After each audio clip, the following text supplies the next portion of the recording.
Hey, it's Danielle with TechSoup Ecommerce. If you're thinking about launching a new online store, you're probably trying to figure out which e-commerce platform is going to be the best for your business.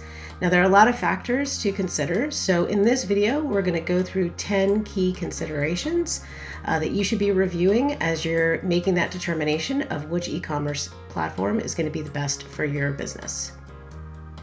Now, the first thing you're going to want to consider are the features that come with this platform. So that can be everything from merchandising tools, which might be how you categorize your products, whether or not they're brands or product filters, the shipping, payments, and tax options that are available. Those are going to be critical for your checkout. Promotional capabilities, so can you create sales? Can you generate coupons? What kind of promotions do you have available to increase sales with your customers? And then whether or not there are any niche specific features. So some platforms are better for different types of businesses. So you may need bulk pricing, or if you need B2B tools, if you're selling to other businesses or wholesale. If you have a gift business and you need gift certificates or wish lists or gift cards, those are all other features that you'll want to consider. The second thing you're going to want to look at is the ease of use of the platform. So when you go into the control panel or the store management tools, are they intuitive to you? Now, this may be different for different people. Not any one platform is necessarily inherently more intuitive than another. So a lot of times that just comes down to personal preference. Does how things are organized in the control panel make sense to you? And is it something that you think you'll be able to use? In addition, you want to look at content management tools. So do you have the ability to add blog posts or add banners to your homepage, or to, add web pages or landing pages? How easy is that for you to do? And then product and order management. These are obviously things you're going to spend a lot of time on. So how easy is it for you to get those tasks done? Are they quick and easy to add a new product, to edit products, to import products? And how quickly can you process orders, add tracking numbers? All those sort of things are really important to consider. And then I would say finally, does the platform have a mobile app? There may be times where you're going to need to do store management tasks on the go, and having access to a mobile app can really help you do that and keep your business going, even if you're not in the office or in front of your computer. Another thing you're going to want to consider are the themes and templates that are available for your store's design. Some key things to look at is, are those themes mobile friendly? You want to make sure that they're built using responsive coding. So that means that they will look good on all screen sizes, whether that's a giant monitor or a laptop or a tablet or a mobile phone. Are they professional looking? When you look at the theme demos, do they look like a real store? Do they look modern and up to date, or do they look outdated and like something you would see 10 or 15 years ago? You want to make sure that they look professional and they're going to put your brand's best foot forward. Ease of customization. How easy are they to customize in terms of the design, the layouts, enabling and disabling certain features? You're going to want to be able to do some of that yourself so that you don't have to rely on paying a professional web designer all the time just to make easy changes. And then, are there a wide variety of themes? This may not seem like it's important because you might think, oh, well, there's one that I really like. Why do I need there to be a variety? Well, if that one particular theme maybe doesn't get updated often, or maybe you decide it really doesn't work for you, you don't want to be stuck on a platform where there's really no other options available and then have to move to another platform. So having a wide variety of themes available just gives you a little bit of security, and that you can always change themes if you need to. And we talked a little bit about the features and functionality that come with the platform, but inevitably there's going to be some functionality that's not going to come with the platform, which you'll need to rely on a third-party app to get. So something you're going to want to look at is the platform's app marketplace. Are there a lot of apps available that offer different types of functionality? Are there really popular and widely used apps available? So you don't necessarily want to be reliant on apps that are very specific to your platform. You want to be able to use apps that are available for a lot of different platforms, because that means they have a bigger user base, and they're going to be just a little bit more secure and stable. They're going to get updated more often. And another thing that's great is if you ever had to move to a different platform in the future, you'd be able to keep using the same app if it's one of the more popular apps. You also want to make sure that in the app marketplace that there's a verification process so that you know that those apps are well coded, that they work well, that they work with your platform. And you want to make sure that the theme developers keep them updated. So those are things you should be able to tell just by looking at the app marketplace for these different platforms. Something that's really important is security and compliance.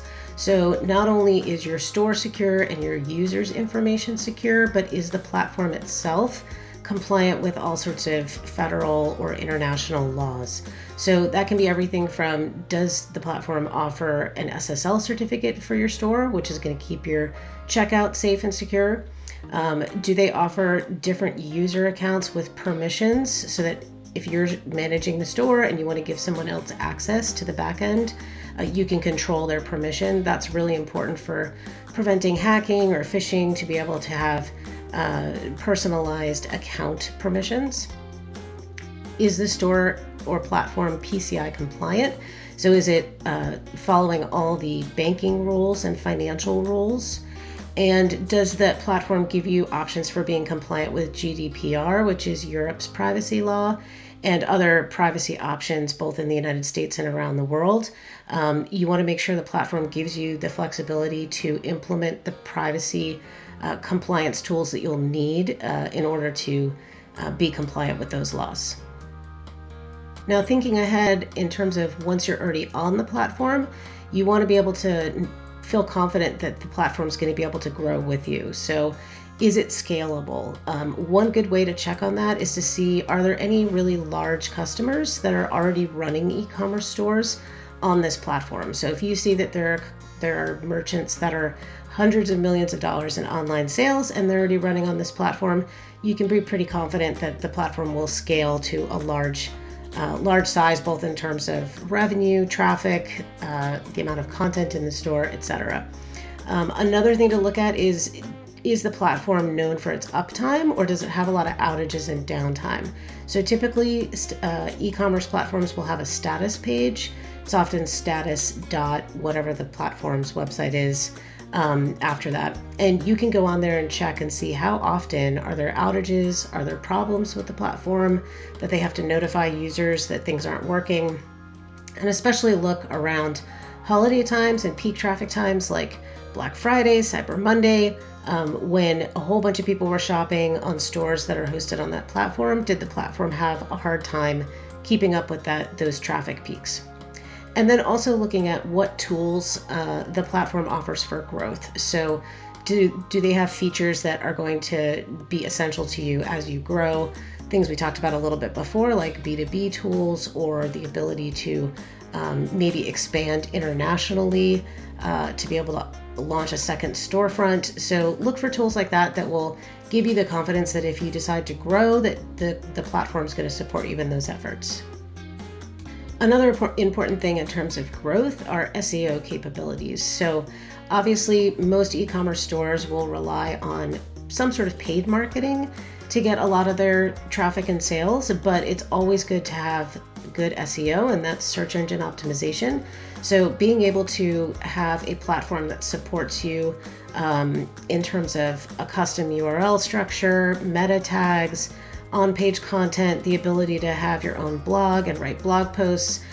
Those are all things that will help you rank in the search engines and hopefully over time provide a foundation of free organic traffic of people coming to your store. It's really important that your platform have these features, especially if you think down the road you might be hiring a marketing agency.